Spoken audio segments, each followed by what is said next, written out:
आता अध्यक्ष महोदय, सरकार आमच्या लाडक्या बहिणींना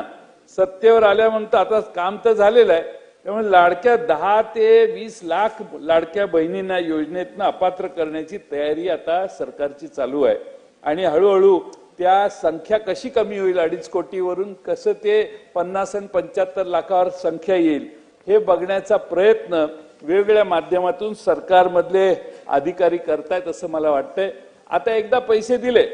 इलेक्शन झालं, त्याच्या आधी 4 हप्ते झाले, 5 हप्ते झाले, महिलांनी बिचारांनी पैसे दिले, आता त्या यादीला टच करणं योग्य नाही। म्हणजे अगदी ग्राहक न्यायालयात जरी ह्या महिला गेल्या की आम्हाला यांनी सांगितलं म्हणून आम्ही यांना मतदान केलं आणि आता असं आमचं अनुदान कसं काय बंद करतायत, तरी एखाद्या वेळी वेगळा निकाल लागू शकतो। त्यामुळं आता बंद झाले ज्यांचं अनुदान तुम्ही सुरू केलं, आम्ही काही तुम्हाला सांगायला आलो नव्हतो, तुम्ही आग्रहानं